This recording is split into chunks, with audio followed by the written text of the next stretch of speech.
جن کی تعریف خود رب کعبہ کرے، ان پہ انگلی اٹھانا غلط بات ہے، ہاں غلط بات ہے۔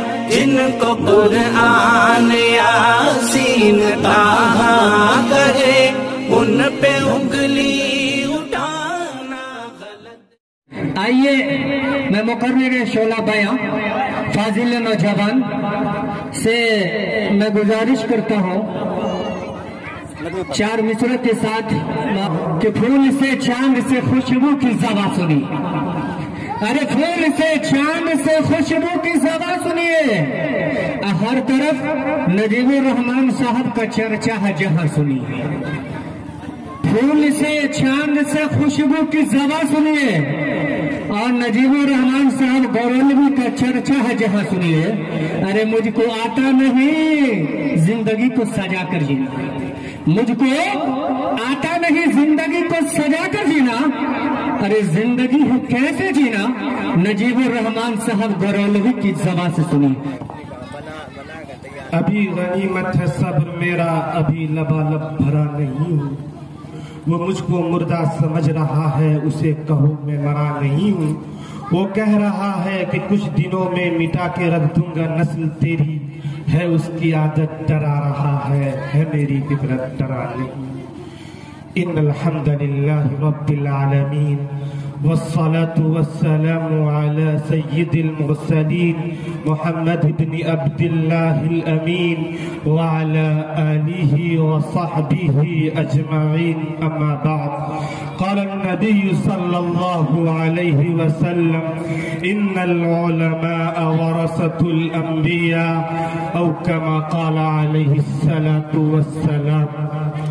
جو مجھ کو زندہ جلا رہے ہیں وہ بے خبر ہے کہ میری زنجیر دھیرے دھیرے پگھل رہی ہے، میں قتل تو ہو گیا تمہاری گلی میں، لیکن میرے لہو سے تمہاری دیوار گل رہی ہے۔ حضرات، جب ہندوستان کی مقدس اور پاک اور پوتر دھرتی پر انگریز کا ناپاک سایہ پڑا، جب وہ اپنی شاکرانہ چال سے یہاں کا مالک بن بیٹھا، جب ہندوستانیوں کا خون ان کے پسینے سے بھی سستا ہونے لگا، جب ہندوستانیوں پر طرح طرح کے ظلم و ستم کے پہاڑ توڑے جانے لگے، جب ہندوستانیوں کو انہی کے ملک میں غلام بنایا جانے لگا، تو اس کریٹیکل پوزیشن میں جس شخص نے سب سے پہلے عالم بغاوت بلند کیا تھا وہ محدث کبیر، امام جلیل، رئیس الاولیاء، فخر چمن، نازش وطن، شاہ عبد العزیز ابن ولی اللہ محدث دہلوی ہے۔ حضرات، واقعی یہ ہے کہ اگر ہندوستان کے جنگ آزادی میں علماء حصہ نہ لیتے، علماء پارٹیسپیٹ نہ کرتے تو یہ ملک کبھی بھی آزاد نہ ہوتا۔ اگر یہ آزاد نہ ہوتا تو سرخیل آزادی بھی نہ ہوتی، تحریک بالا کوٹ بھی نہ چلتی، ہندوستان چھوڑو تحریک بھی نہ چلتی۔ الغرض یہ کہ اس ملک کو آزاد کرنے میں مسلمانوں نے اور ہندو بھائیوں نے تن من دھن کی بازی لگائی۔ 1857 کی جنگ آزادی میں تقریباً 2 لاکھ مسلمان شہید ہوئے، جس میں 51,000 علماء کرام تھے۔ 1861 میں 3 لاکھ قرآن کریم کے نسخے بدبخت انگریزوں نے جلائے۔ انگریز کا مورخ مسٹر ایڈورڈ ٹامسن اپنی یادداشت میں لکھتا ہے کہ 1864 سے لے کر 1866 تک یہ 3 سال ہندوستان کے بڑے المناک سال ہیں۔ ان 3 سال میں مسلمانوں کو ختم کرنے کا انگریز نے فیصلہ کیا۔ انگریز کا ایک مورخ مسٹر ٹامسن یہ کہتا ہے کہ علماء کے جسموں کو تانبے سے داغا گیا۔ انگریز کا مورخ مسٹر ٹامسن کہتا ہے علماء کو سوروں کے کھال میں بند کر کے اب پانی میں پھینکا گیا۔ ٹامسن یہ کہتا ہے کہ علماء کے جسموں کو تانبے سے داغا گیا۔ انگریز کا مورخ مسٹر ٹامسن کہتا ہے کہ علماء کو ہاتھیوں پر سوار کر کے درخت سے اس کے گلے کو باندھ नीचे से हाथियों को चला दिया जाता। लेकिन अफसोस सच अफसोस, आज इन्हीं मुसलमानों का नाम लेकर सड़क पर मारा जाने लगा। आज उन्हीं मुसलमान का नाम लेकर मॉब लिंचिंग होने लगा। पत्ता पत्ता बूटा बूटा हाल हमारा जाने है, जाने न जाने कोई न जाने, बात तो सारा जाने है। हजरत 1942 में जब अंग्रेज को लगा था कि मुसलमान और हिंदू भाई एक प्लेट में खाना खा रहे हैं, एक साथ जिंदगी बसर कर रहे हैं, एक साथ ट्रेवलिंग कर रहे हैं, तो उनको लगा कि अब हम हिंदुस्तान में हुकूमत नहीं कर सकते। उसी वक्त से अंग्रेज अपना बोरिया बिस्तर बांधकर अपने हिंदुस्तान छोड़ना शुरू कर दिया।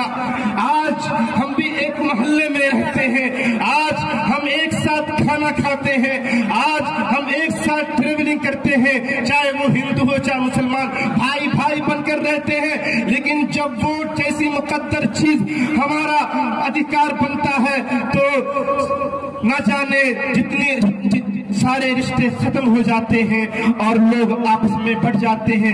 लिहाजा जरूरत इस बात की है कि हम आपस में मेल मोहब्बत से रहें, हम आपस में भाईचारगी से रहें। ये तभी कामयाब हो सकता है, हिंदुस्तान तभी कामयाब हो सकता है जब हम आपस में भाईचारगी के साथ जिंदगी बसर करें। लिहाजा आज के इस संग्राम के इजलास जलसे से सारी दुनिया को ये पैगाम दिया जा सके कि हम सच्चे हिंदुस्तानी, चाहे हमारा पूजा करने का तरीका अलग हो सकता है, हमारी इबादत करने का तरीका अलग हो सकता है, लेकिन हमें फख्र इस बात पर है कि हम सच्चे हिंदुस्तानी हैं। लिहाजा आज ये तहैया कर लिया जाए और आज इस शेर को अपने दिल में जगह दे, हवेली झोपड़ी सबका मुकद्दर फूट जाएगा। अगर ये साथ हिंदू मुस्लिमों का छूट जाएगा, दुआ कीजिए कि हम में प्यार के रिश्ते रहे कायम। ये रिश्ते टूट जाएंगे तो भारत टूट जाएगा। लिहाजा आज जरूरत सबसे बड़ी ये है कि मुसलमान और हिंदू भाई एक प्लेटफॉर्म पर आए और एकता का सबूत दे। अगर कोई मेरे मुल्क को ललचाई निगाह से देखे तो उसका मुकाबला करे। और ये किस बात की है कि हम आपस में भाईचारगी के साथ रहे, हम आपस में एकता के साथ रहे। और मैं एक बात आप हजरात से कहना चाहता हूं, अगर आप हिंदू हैं या मुसलमान हैं तो अगर आप मुसलमान हैं तो अपने आसपास में राम प्रसाद बिस्मिल को तलाश कीजिए। अगर आप हिंदू हैं तो अपने पास अशफाकुल्लाह खां को तलाश कीजिए और उनको गले से गले लगाइए और उनके आंख में आंख डालकर ये कहिए कि बहुत हो गई देर, न तेरा है न मेरा है, ये हिंदुस्तान सबका है। नहीं समझी गई ये बात तो नुकसान सबका है। जो मिल गई नदियां उसमें दिखलाई नहीं देती, महासागर बनाने में मगर एहसान सबका है। जरूरत इस बात की है कि हम आपस में भाईचारगी के साथ जिंदगी बसर करें। जिंदगी को जरूरत है सामंजस्य की, जिंदगी को जरूरत है संगम की, जिंदगी को जरूरत है एडजस्टमेंट की। ये तीन चीजें अगर पैदा हो जाती है तो वाकई में हम इस हिंदुस्तान में सही से जिंदगी बसर कर सकते हैं। लिहाजा वक्त कम है और भी उलमाए किराम है। मैं इन्हीं चंद बातों पर अपनी तकरीर खत्म करना चाहता हूँ इस शेर के साथ। प्यार की शबनम हर आयत में, प्रेम का अमृत हर एक श्लोक, फिर क्यों इंसाफों का प्यासा मैं सोचूं तुम भी सोच। एक खुदा के सब बंदे, एक आदम की सब औलाद, तेरा मेरा हूँ का रिश्ता मैं भी सोचूं तुम भी सोच। व आखिरु दावाना अनिल हम्दुलिल्लाहि रब्बिल आलमीन। जिनकी तारीफ खुद रब काबा करे, उन पे उंगली उठाना गलत बात है, हाँ गलत बात है। जिनको कुरान यासीन कहा